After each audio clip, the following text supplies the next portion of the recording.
Welcome. Wow. Didn't expect as many people to be here. I'm glad that you're coming. And I hope you find the program entertaining, learn a few things, and we'll have a nice time afterwards. There'll be time for questions after the program. I ask you to wait till we're done there. And then I'll be over at the reception afterwards. And we have another surprise for you over there. I think you'll like that. So we'll move on to the program overview. We have the arrival of the railroads here in Hopewell Valley.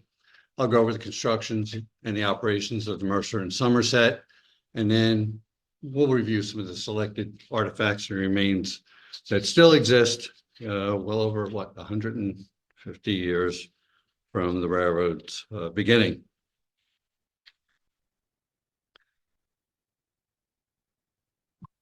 All right, our first railroad in Hopewell Valley was the Belvedere Delaware Railroad. It ran from Trenton all the way up to Belvedere.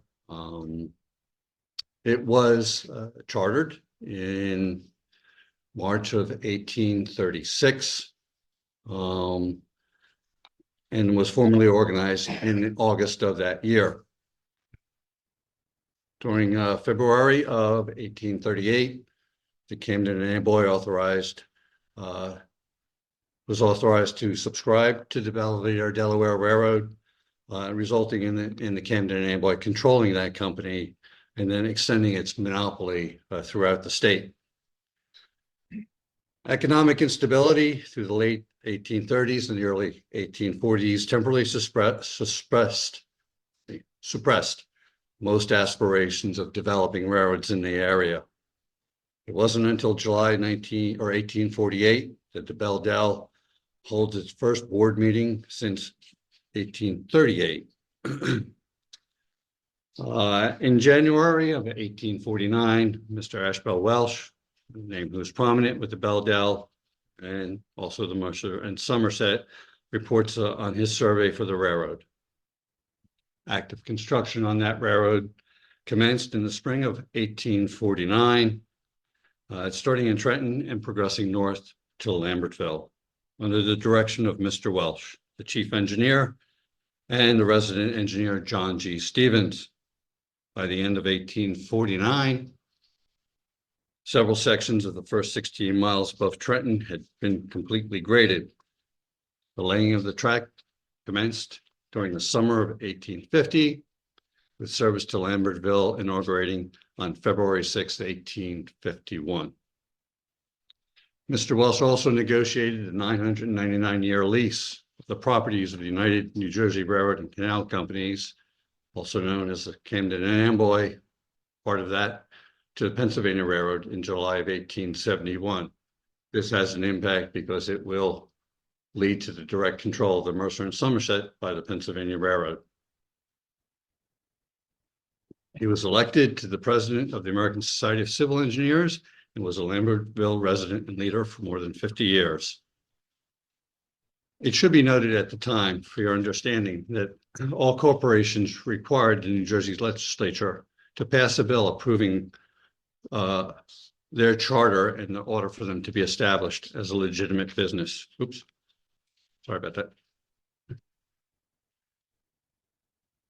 This necessity lasted until April of 1873, when the General Railroad Law was enacted, changing that requirement, eliminating it as a matter of fact.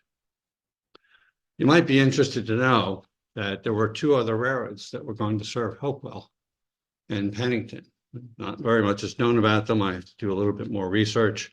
1860, there was an act in the legislature for the Trenton and Pennington Railroad, which just did not make it.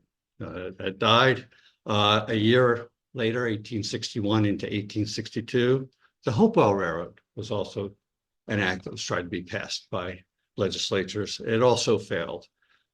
It may very well have been the instability amongst the states that led to some of this. I have to do a little bit more research on the folks that brought these bills up for passage in the Assembly and the legislature or Senate and see why they didn't pass. We can figure that out. Right. So the second railroad was I'm sorry. Second railroad was the Middlesex and Mercer Railroad, formerly, which was passed on March 17th, 1870. Shortly thereafter, the company was renamed the Mercer and Somerset. That's what we know it as. But in its very early stages, it was referred to the Middlesex and Mercer. So as we said before, this company was backed by the Camden and Amboy, primarily to exercise its authority, its monopoly for traffic between Philadelphia and New York, and also to transport as much coal as it possibly could from northeastern Pennsylvania. The Belledelle, when it was chartered, had the authority to connect with a railroad that went into the coal fields in northeastern Pennsylvania to bring that coal down to New York and Philadelphia.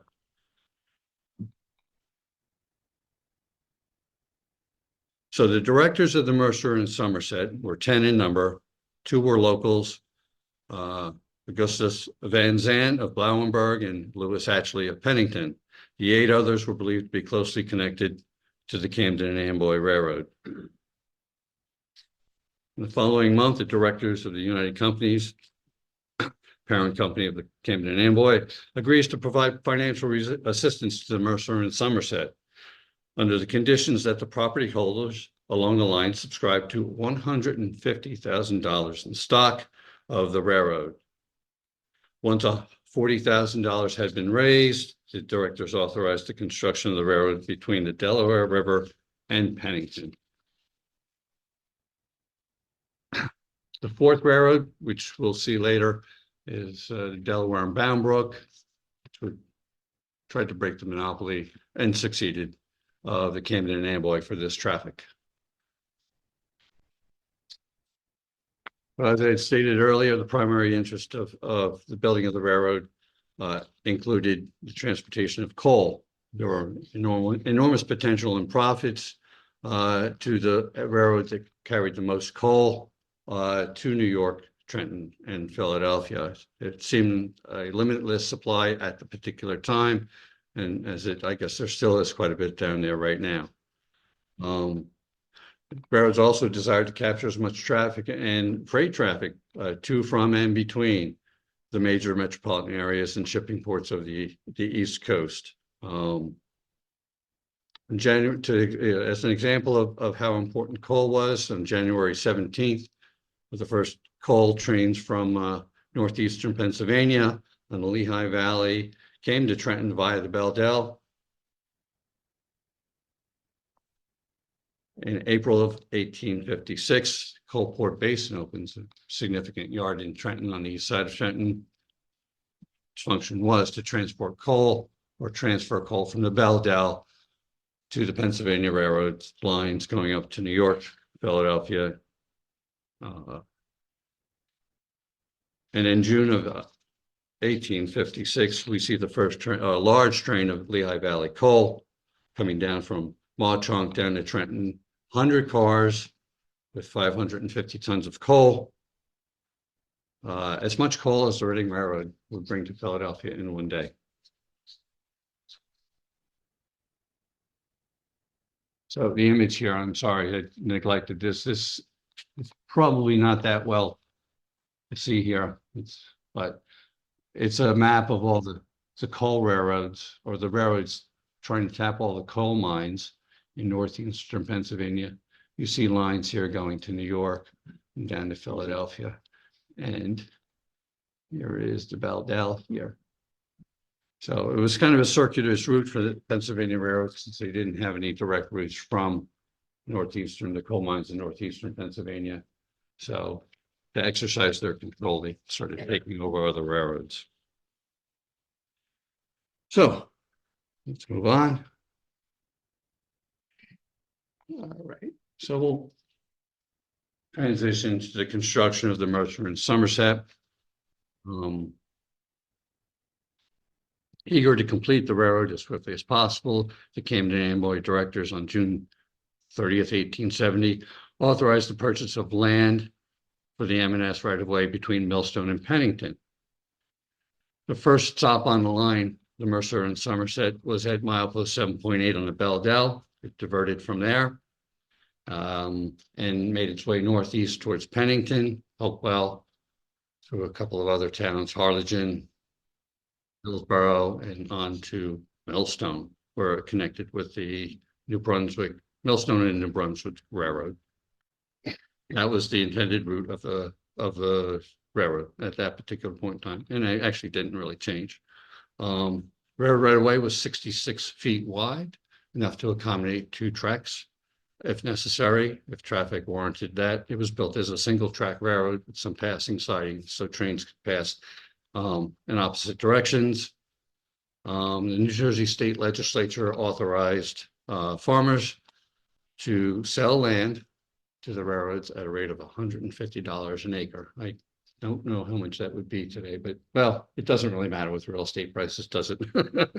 Probably not that much. So an individual whose name you might recognize, Daniel A. Clarkson, was awarded the contract to build the railroad between Somerset Junction and Pennington. Mr. Clarkson came to Pennington in 1870. He was a well-known engineer, assisted in the building of the West Shore Railroad, the Weehawken Tunnel, the Girard Avenue Bridge, and the lower bridge in Trenton. So quite an accomplished young man. He established his home here with his new bride, and thus beginning his long service record with the community of Pennington. I should note that the Mercer and Somerset did not have any of its own equipment. It was relying upon its parent companies, the Belvedere, Delaware, during construction, and the Camden and Amboy, and also after being leased by the Pennsylvania Railroad, it utilized its equipment. To my knowledge, there are no known photographs of any trains, Mercer and Somerset trains in operation.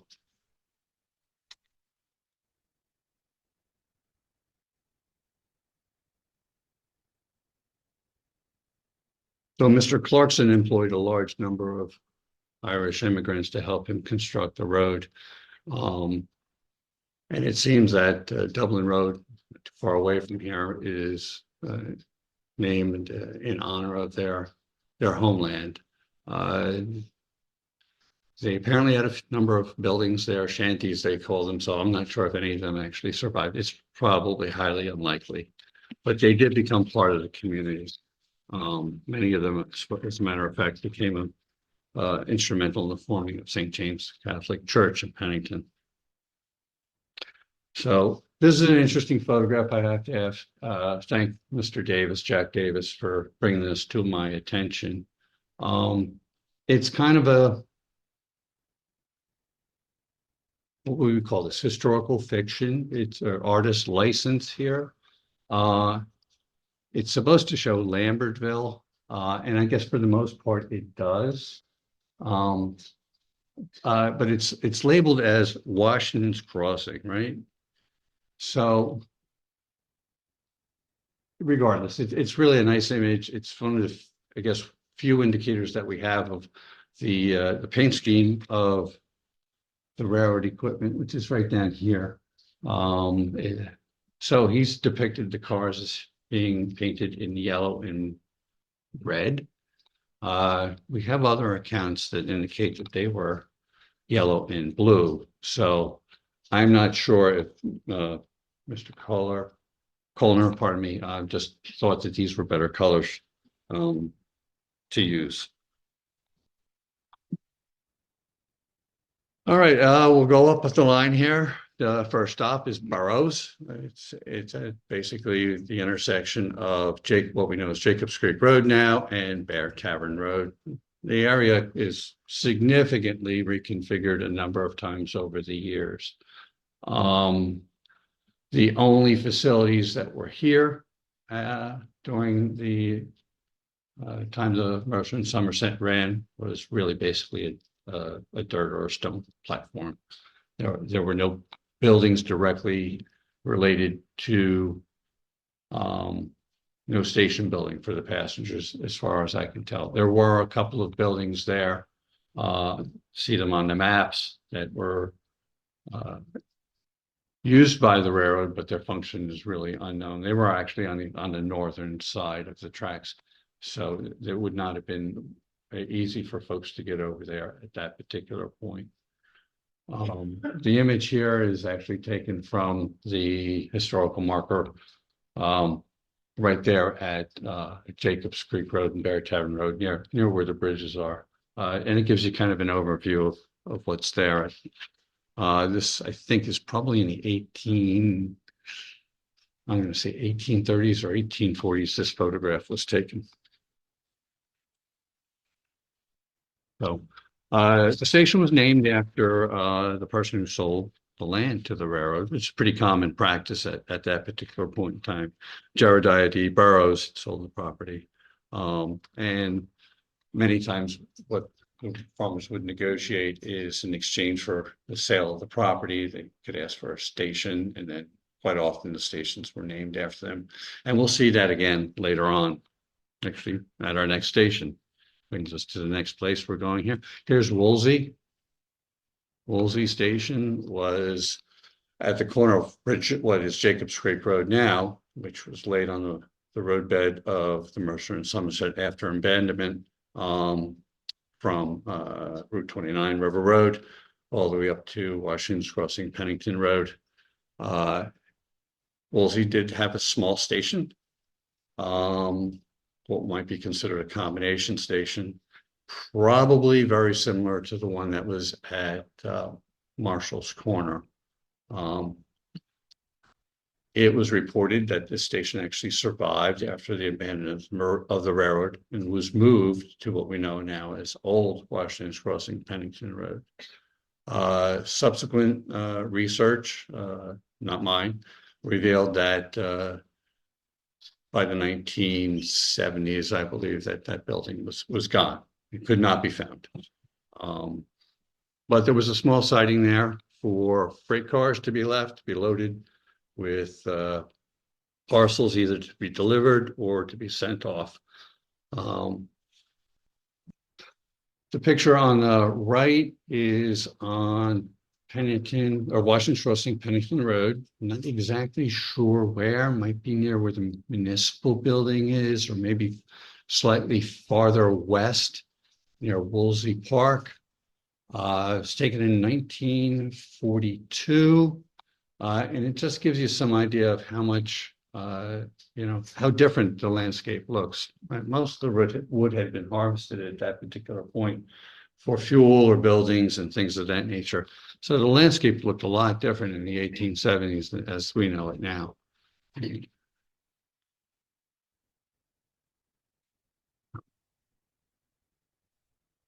was reported in 1871, January 1871, in the Trenton State Gazette that the Mercer and Somerset actually started laying rail where the projected crossing was between the Mercer and Somerset and the Delaware and Bound Brook. Was kind of preemptive. They kind of hopped like a frog, I guess, up to Hopewell, built the track, and then came back down to continue building up towards Pennington.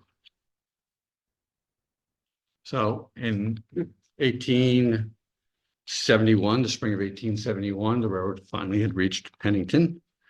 And this was planned to be the initial terminus. The railroad wanted to open itself up in stages and show that it was a legitimate railroad, and maybe to stake its claim, right? It was, I think, to some degree posturing. It wasn't, but it was a temporary terminus. They had every intention to build all the way up to Millstone. So to support this service, they built a passenger station, a railroad, freight station,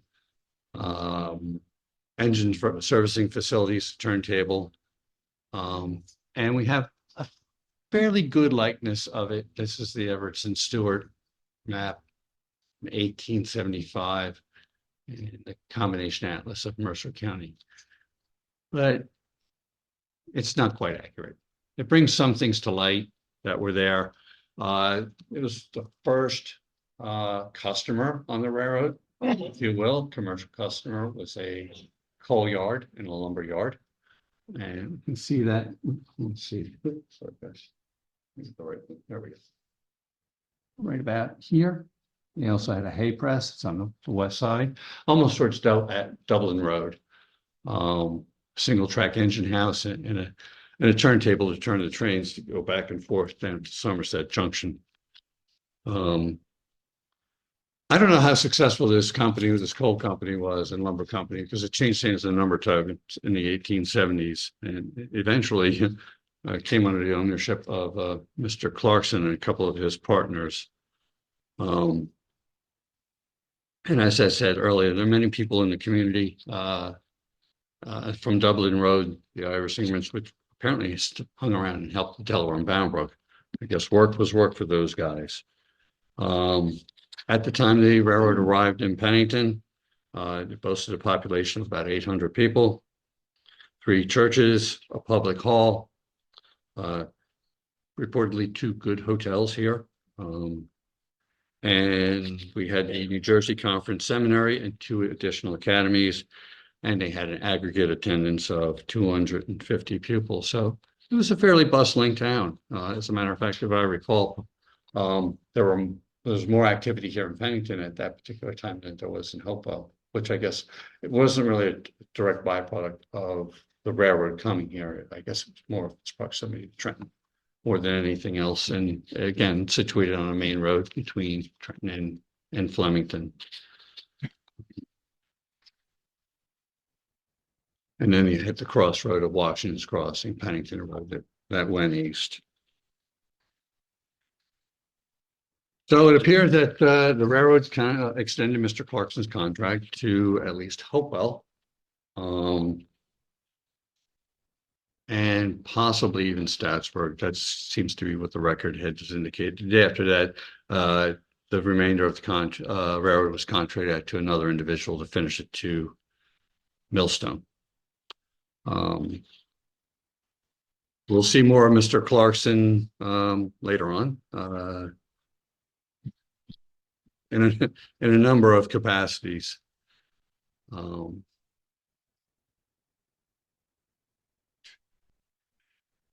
So I included this photograph here of this engine house, which was up in Flemington. This was Flemington. So it's another branch of the Belle Dell. Not so much to show you what the engine house looked like, because it was of different construction. This is a portion of a roundhouse here, but for the turntable, which would have been included here, looks very similar to that. So, on May 15th, 1871, service between Somerset and Pennington formally started in the form of 3 trains to Trenton, 3 round trips to Trenton. No Sunday service was provided. This is a slightly later timetable. I've included it only because it expressly indicates the Mercer and Somerset Railroad. This was the only example of this that I could find. In this, there's a number of different formats for the timetables, columns in newspapers and things of that nature.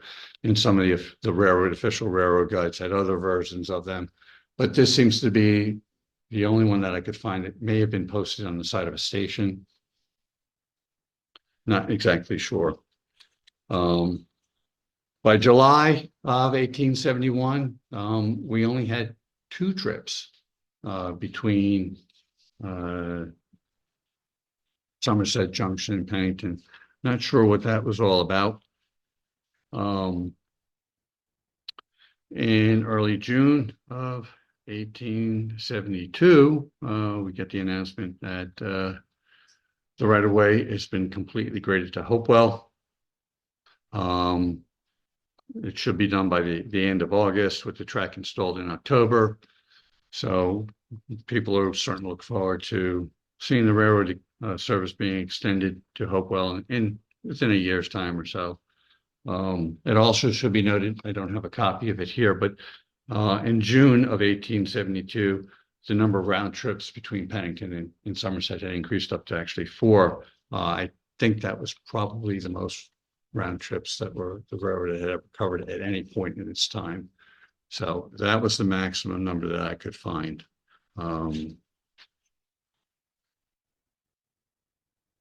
So to give you some idea of what the equipment looked like, this is a Bell train up at Peak West around the same time frame. It's an equivalent, right? Mercer and Somerset would have borrowed the Bell equipment, and probably would not have been this long. I would imagine probably only been 2 or 3 cars, considering there weren't a lot of people going back and forth, but they did want to start the service.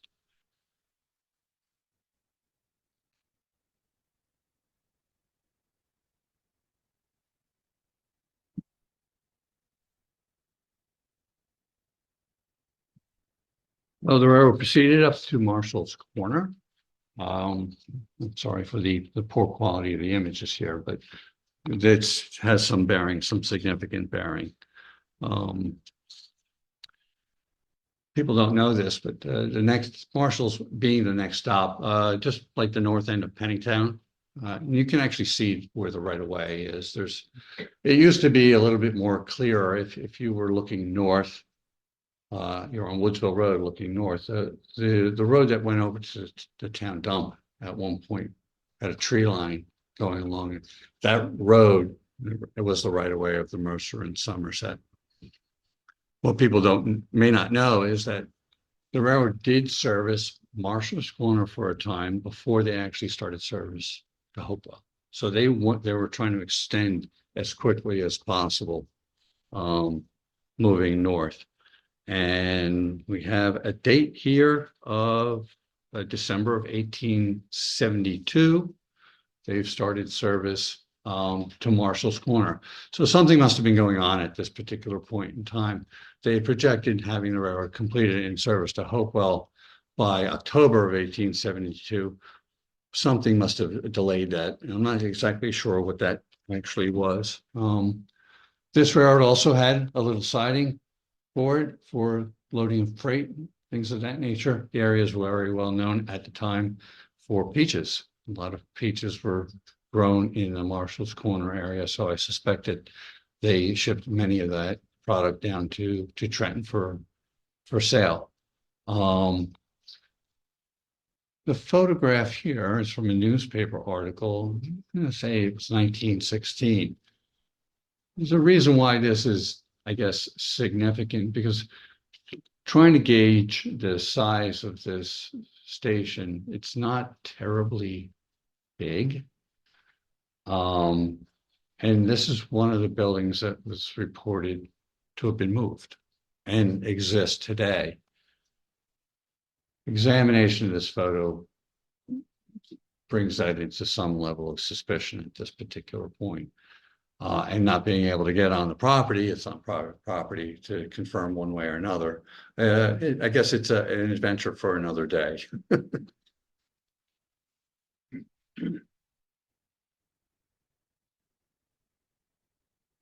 Oh, one more thing before I go. So Marshall's Corner also played some notoriety in the Mercer and Somerset. I'm going to say around 1876 or so, there was an altercation between a number of the laborers, the Irish laborers that lived in the area. Unfortunately, one of them perished, was killed by another guy. Have a little bit about the knowing about what happened during the altercation, but don't know what happened when it went to trial. It's a little sketchy. We'll have to another rabbit hole to go down, right?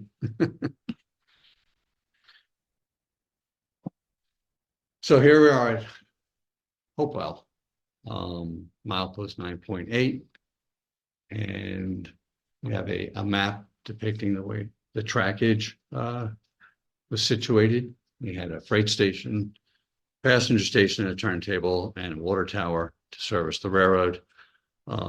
In 1869, Edward M. Phillips purchased the West End house, what we know now today as the Hopewell House, and was a proprietor there for about 20 years.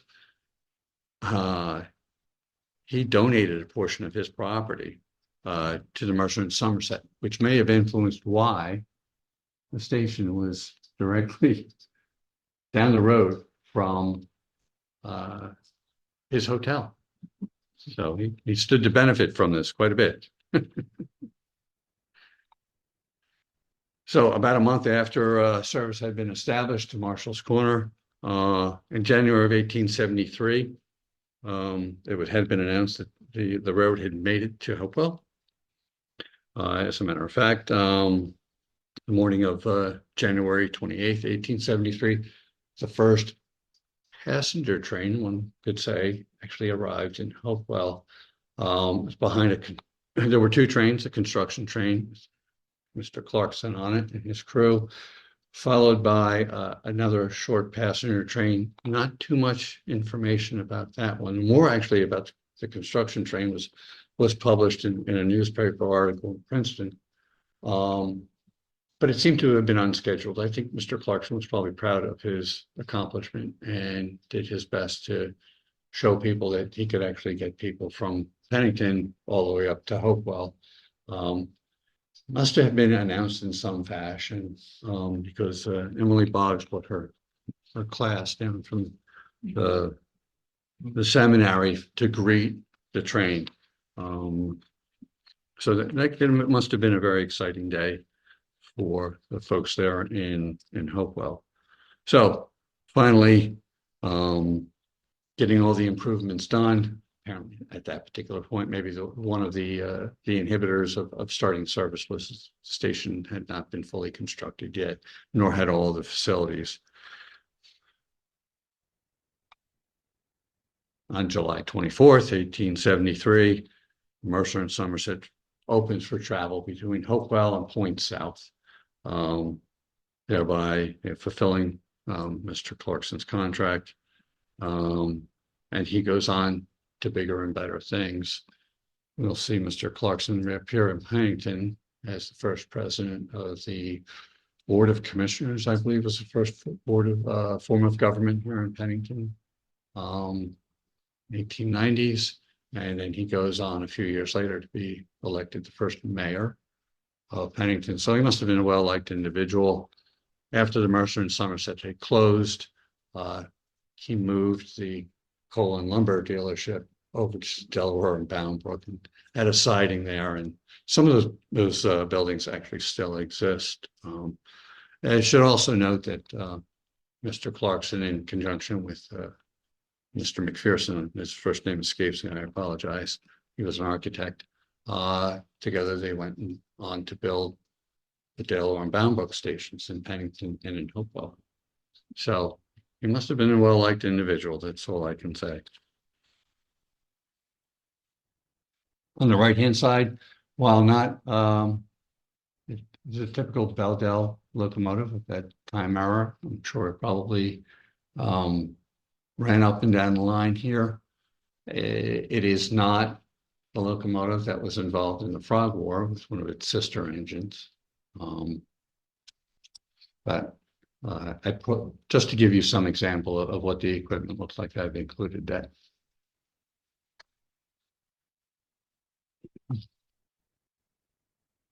Photo on the left is, of course, John Dalrymple, who was a very well liked individual in the town of Hopewell, in the borough of Hopewell.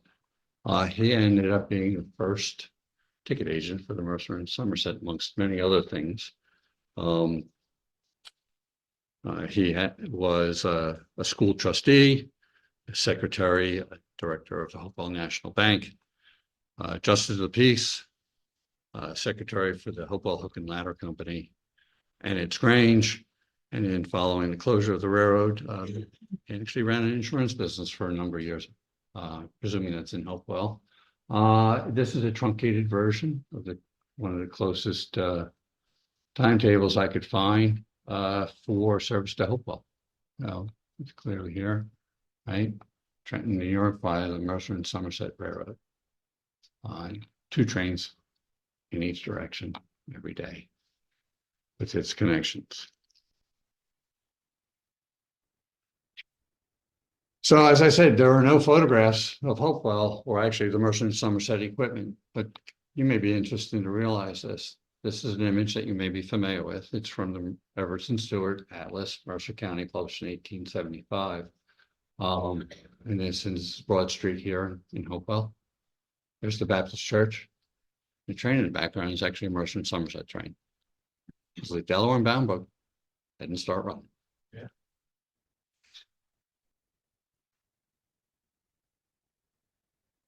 All right. So I wasn't intending on talking about the frog war much at all, but I had to share this with you. Two things of note. This is the only known photograph of the railroad that I'm aware of when it was in service. Mr. Kilbright had this in his presentation, and I'm not sure its lineage where it actually came from. I'm presuming it's a little bit later in publication. The newspapers did not publish photographs at this particular point in time. It's a couple of decades off before they were able to do that. So they relied upon things like the woodcut that everybody has seen dozens of times before.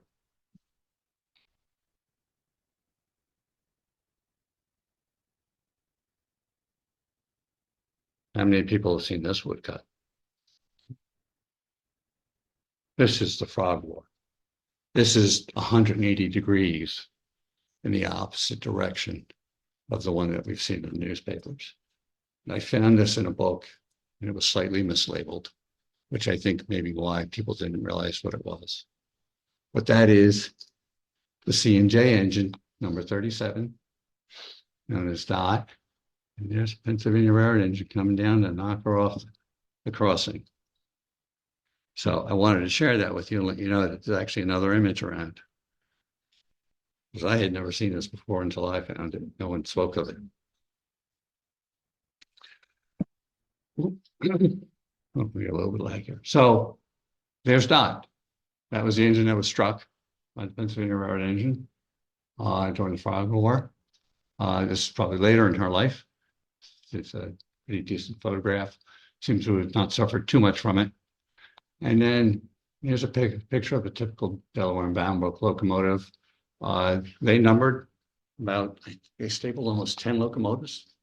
9 or 10, I think. And this locomotive is one of actually 3 that were almost identical in their construction. I'm including it just so you know, and there's some other significance. 2 of the locomotives, one of them was, and they all had names, not all of them. It was about the time frame where the railroads stopped using names for the locomotives and started numbering them.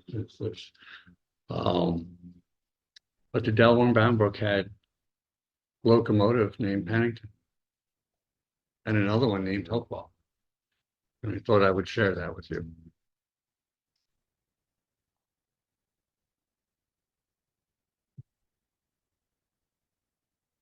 To Stoutsburg, mile post 11.6. I think this is the wheelwright's shop. I'm not exactly sure to attribute this. Stoutsburg didn't have a station on the Mercer and Somerset, but it did have a platform.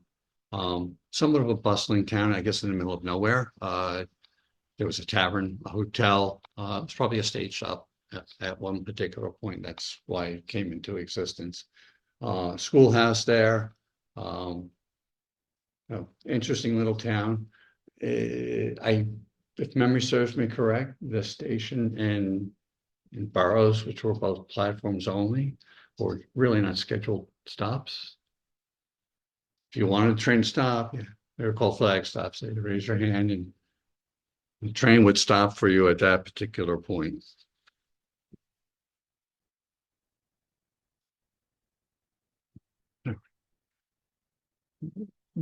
Here to get a glimpse of what Hopewell Township looked like in 1875 when the road started running. This is taken from the Everson Stewart combination at Mercer County. And it's kind of an interesting account. There was a state census done in 1875. I'm not certain it exists. If it does, it's probably down in the archives. I'll have to find that out. But this gives a nice snapshot of what was going on here in Hopewell. Let me get to,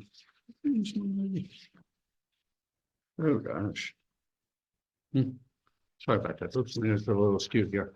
I counted the number of people that are on this listing here of Hopewell Township. The number is about 106.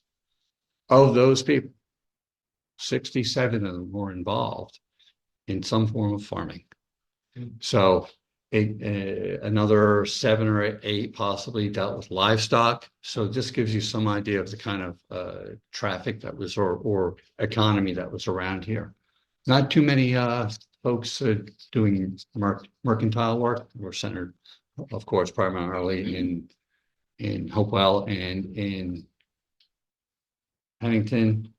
Oh, I should also note in Hopewell that Stephen Blackwell had a siding along the railroad for delivery of coal for his coal dealership.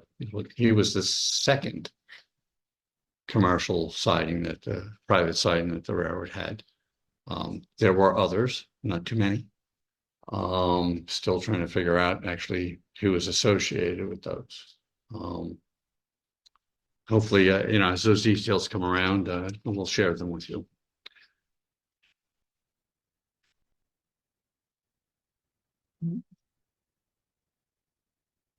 And for those who are interested in genealogy, there's a list here of folks that either are known to have worked for the railroad directly. There's a few of them on there that may be attributed to the Delaware and Bound Brook. I'm not certain. I'll do a little bit more research on that. This excludes any of the officers that were in service of the railroad.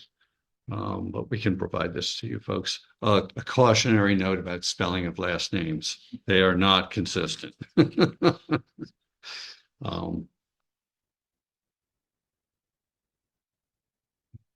Here. We're going to move on now to the remnants of the Mercer and Somerset Railway. A little hard to discern this. This is the canal at Somerset Junction.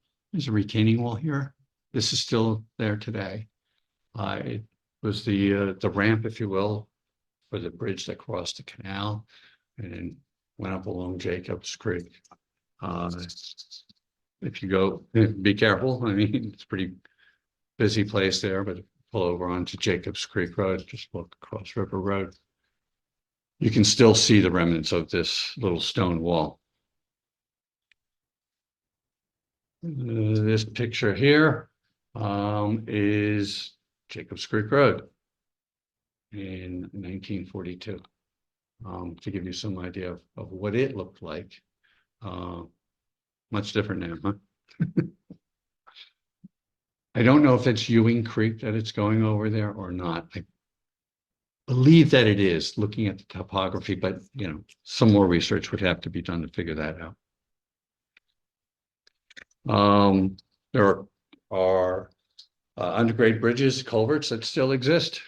On the left-hand side is an image from Jack and Lorraine Seabrook's book on Hopewell, published by Arcadia in 2000, taken around 1900, showing 2 young ladies sitting on top of a culvert. I believe this may be on the Hope property, which is kind of interesting because I'm not sure if the purpose of the culvert is for drainage or for passage of animals from one pasture to another. Just don't know enough about it here. On the right-hand side this is Jacobs Creek Road. Not exactly sure of which culvert this is, but clearly for a waterway.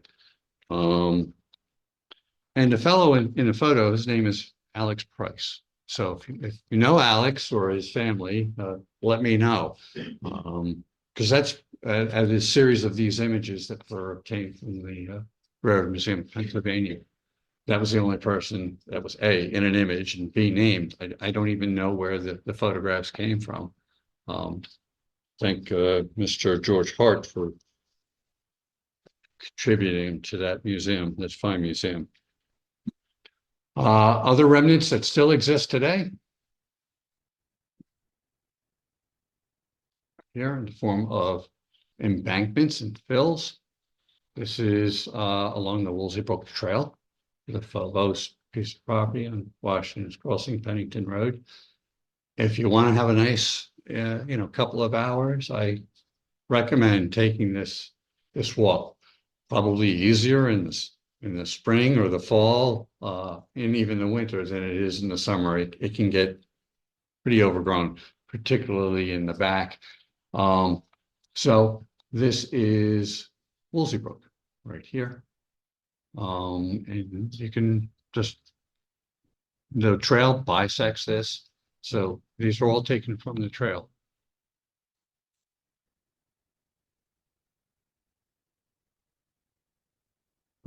This area is probably familiar to all of you, right? Stone abutment here on Scotch Road. This is a picture of the area in 1942, a dirt road.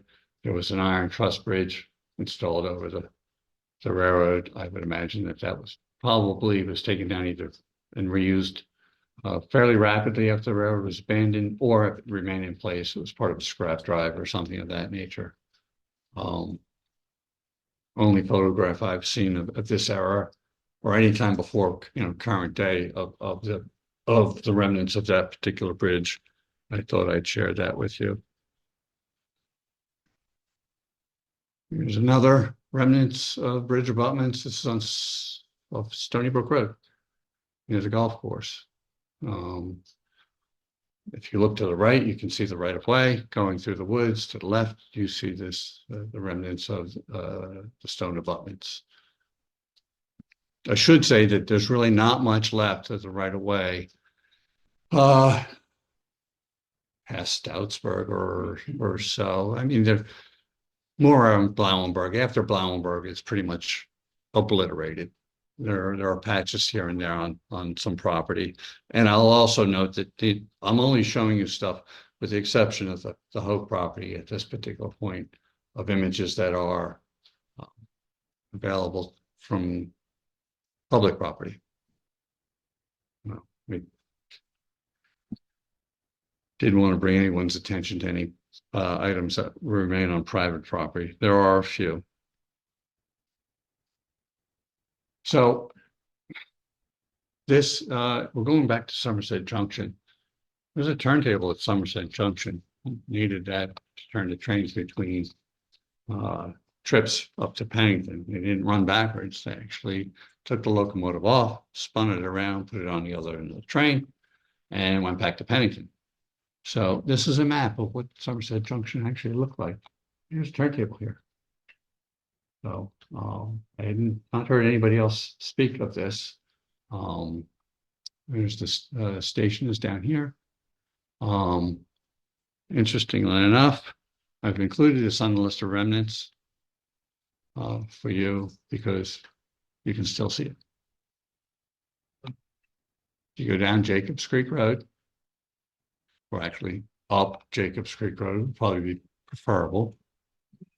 There's two houses on the left-hand side. Right after that second house, which is right here, you'll see a depression in the ground. That's where the turntable was. I had a couple of pictures with some light snow. I thought they would be easier, but they're not to discern. I just wanted to bring that to everybody's attention that nobody ever talked about how the trains turned at Somerset Junction. And I was really amazed. Like, this must have been about 10 years ago or so. I drove down the road and I saw it and I was like, wow. And this is before I had found the map. And I was wondering what that was. And that's what led me down a rabbit hole. And I found the imagery for the map. I was like, wow, that's kind of cool. It's still here. Back up to Hopewell. The image on the right here is on Model Avenue. And it doesn't look like a train station. Sort of does, but not really. I was always confused about this building because it had been reported to be a station. And I was like, why would they build a station of that size and caliber here? Because it really wasn't necessary. As it turns out, it does appear to be part of the railroad, and it was the freight station, but only a portion of it. The station had been expanded in the early 1900s. It had been company that's dealing with stone cutting and marble. And it was purchased in around 1911 or so, expanded to what we see now as dwellings and converted into these apartments. It would take us to get inside of these buildings to actually confirm this, or how much of the station really exists. It would have been here on the west end, or pardon me, the east end of the building. So it's right now, it's every indication is that's actually what happened to it, and this is the start of it's somewhere inside this building or some remnants, one would hope. We have this building here. I don't know what's in here right now, to be quite honest with you. This is on Main Street, or Main Street in Pennington. Station, of course, still exists. They took this a couple of weeks ago. This housed a shoe shop and the agent for the Pennsylvania Railroad. It was direct responsibility was to get traffic to be moved on the railroad, to support the railroad and promote the railroad. That building, of course, still exists. Across the street, we have now housed by Sentiment Depot. This building here, which has got an expansion, or actually another building grafted onto the back of it. This was the station agent's house for the Mercer and Somerset. Significant in the fact that it's a singular instance of the railroad doing this. So they must have pushed really hard here in Pennington to try to get people to align themselves with the railroad in, shall we say, against the Delaware and Bound So happy to see that this building still exists, and after the presentation, you can join me over there. This is the Pennington station, next to the station agent's house, still exists. You may not realize it or not, because when you look at it from the road, it's just a wall. It doesn't look anything like what it did, or from the other side, if you will. Clearly, from the south, you can see this is a railroad station. It's a little confusing. It's been moved. After the abandonment of the railroad, the station housed a business that decorated pottery for a Trenton potter. They didn't do any firing here, but they transported the wares back and forth to Trenton. It would be ironic if they did it on the Delaware and Bound book, but I'm not sure if that was the case. After that, it passed into the hands of George Atwood. Mr. Atwood bought this property, converted it into a slaughterhouse and a meat market. He also moved the stations. So they were basically 45-degree angle from where they are now. The station is in its same approximate location. It was just rotated about 45 degrees. Mr. Atwood also put the extensions on the building on the north and west, what we know the west side now, to hold coal and wood in support of his business. He converted the freight house into a horse barn livery for a while. I imagine at some point, either through development or some other means, arson possibly, that building had perished. Station went on, became for storage. At one time, it was a mechanic, an automobile mechanic repair facility, Suburban Ranch, and moved up the road on Route 31. But we're really privileged to have this building still here. It almost burned at one particular point in time. I don't have a date for you, but it did suffer a fire. And the station is going to be open after the program. So we can get inside, have a little bit of a tour of that, thanks to our hosts and the owner. This has granted us permission to do that. So looking forward to you folks joining me there. And as I end, I wanted to share this image. We had this in the archives at the Historical Society, this map that was drawn and hand colored by Spencer Smith, I think in the 1940s. He made this that accounts the comings and going of the Mercer Somerset and the Frog War. A couple of dates are not right, but that's okay. It's a nice effort. Want to let you know that we do have information in our archives, not just on the railroad, but all sorts of stuff. So if you have any wants, needs, please let us know.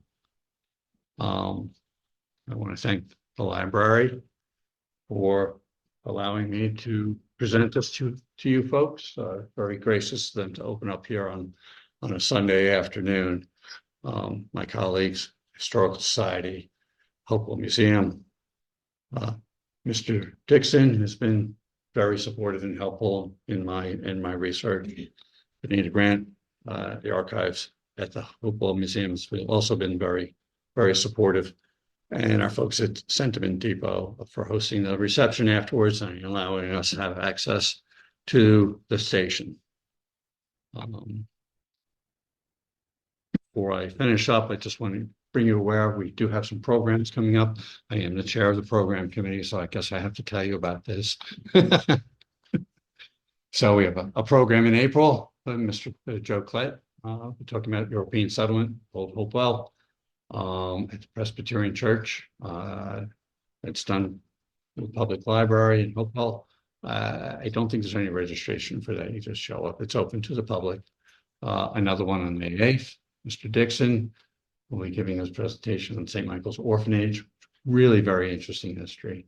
Again, at the same location. In support of Hopewell Valley Heritage Week, Ian Burrow will discuss house types in Hopewell Borough. Looking forward to that. Ian's always a great speaker. We're working on a couple of other programs for Hopewell Valley Heritage Week also. So keep looking at our website for that.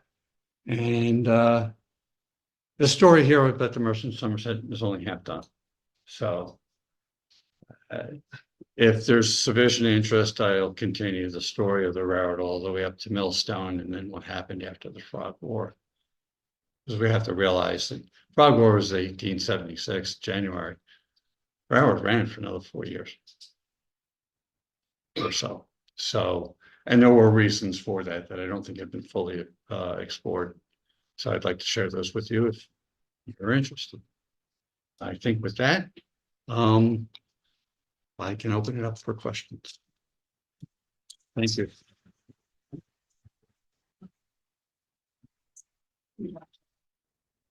Look, how did you want to do this? Do you want to take some, are there any online? No? Okay. All right, fine. Thanks. Hey, Bob, just a quick question. Yes. When they were in full swing, how did they operate? Wayside signal, on table? The railroad had telegraphs installed, and there were operators at the stations at Pennington, Hopewell, Harlingen, and Hillsborough. And then, of course, there was the station agent, Millstone. Don't believe there was an agent at Somerset. There might have been some other form of communication, maybe a telephone that they would call the dispatcher. But there was no signaling at all whatsoever. Yes. You have a question? You said telegraph? Telegraph. When I used to hike the property in between Dublin Road and Scott Road. And we used to come upon structures that my brother said was steel rail. Were any of those photos that you showed those structures? No. Is that the property you were referring to as where is the whole? No property is at the corner of Washington's Crossing, Pennington Road and Scotch Road. So you know where the schoolhouse is, it's been kind of moved. It's just to the east of that. It's the property east of that. So that would have been actually the property you were walking. And not on Dublin Road, because right, if you went from Dublin, if you made it all the way down to Scotch Road, Yeah. you would have bisected that property. Yeah. Yes. Yeah. Okay, so that would be more down the southern end. Yeah, so, The structures you're talking about are bridge abutments, stone, but yeah, exactly. but none So- of them are in the photo. Oh, yeah, the one in Jack Lorraine Seabrook's book for Hopewell Valley with the two young ladies Yeah, sitting on it. I believe that's that particular structure, okay. but I can't confirm that without a doubt, because I have not actually been So on you the have not property. been back there recently. No, Then the other question my brother had, is right over adjacent to this property where we're headed. Yeah. Cause I grew up right there. The properties rise in the back to a different level. Mhm. He said that was the grading for the railroad. So where did the railroad actually, Cross at Dublin Road, yes. okay. So if you go down, Could that be true that that is the grading? well, it depends upon the orientation of what you're talking about, right? If you go down Dublin. Right, no, I understand. Well, there would have been some grading, of course, to bring the railroad up to the proper level, right? They want to have the track to be as level as possible. Right? Trains can't really negotiate really steep embankments. You know, it's one of their, shall we say, their limitations.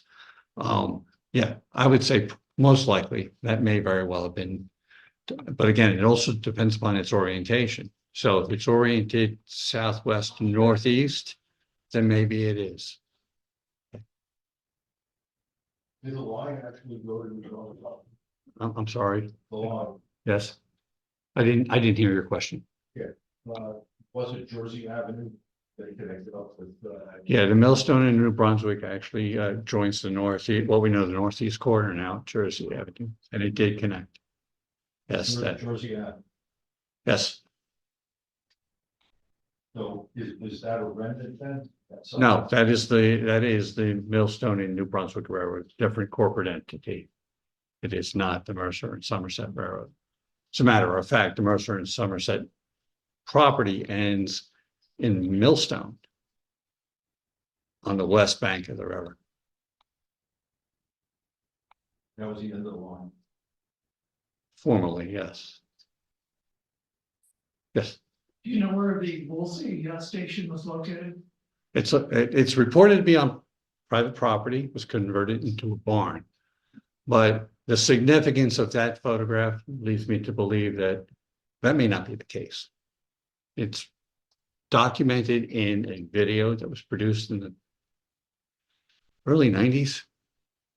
And there are some copies of it floating around. I think we might even have a copy of the CD in the archives, maybe. It's converted to a DVD, pardon me, that touches upon this.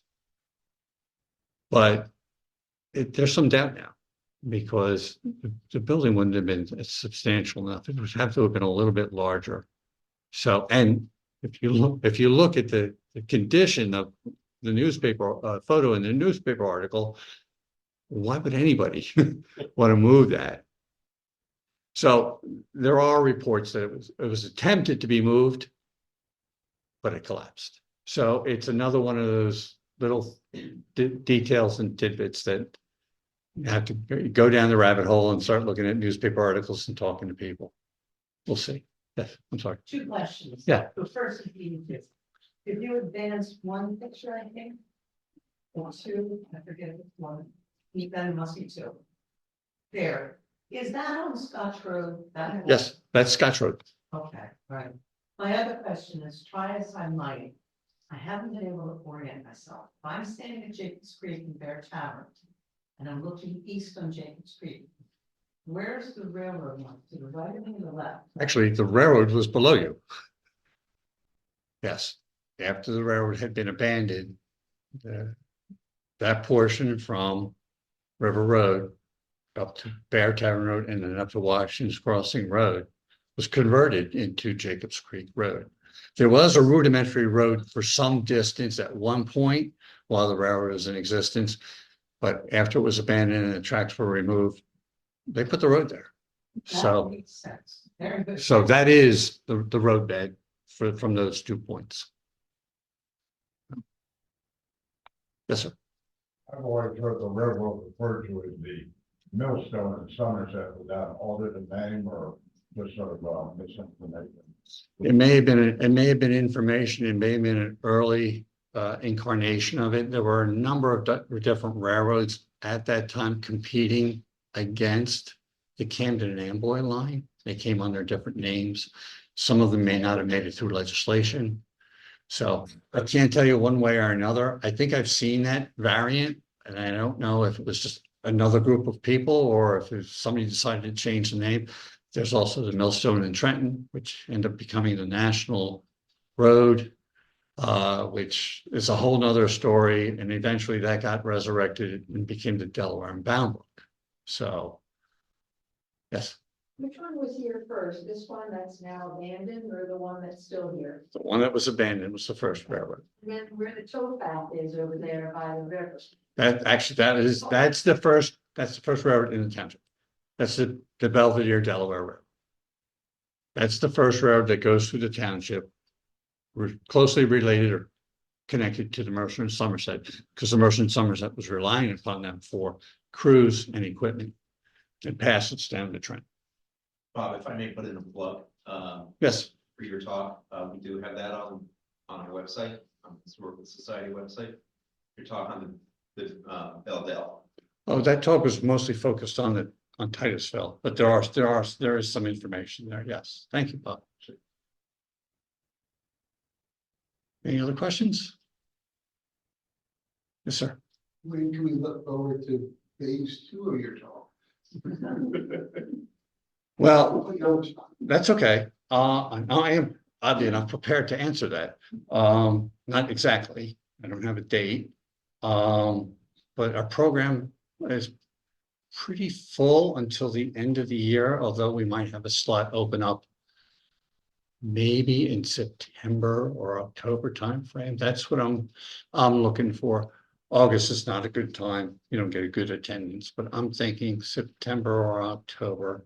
It depends. I'm waiting on a couple of other programs to be tied up that are a little bit more seasonal, if you will. But there was enough stuff here. I just have to go through. I eliminated half the slides in the interest of time, and I didn't want to put any to sleep. Oh, yes. I had no idea there was a Marshall Corner stop, so that one was a big lines. I was up at that line, but the golf course was the main. Yes, so there is a remnant there on the golf course. If you're on the golf course, I forget which hole it is, Yeah. but you'll see an embankment in the middle of the golf course. That's the Mercer and Somerset Railroad. Yeah. I didn't include that because I didn't have a photo, and B, it's not technically public property. All right. Well, if you have any more questions or want to talk about this some more, after we wrap up here, I'll meet you across the road at Sentiment Depot, and then we'll go inside the station. Thank you all for coming. Okay. Thank you.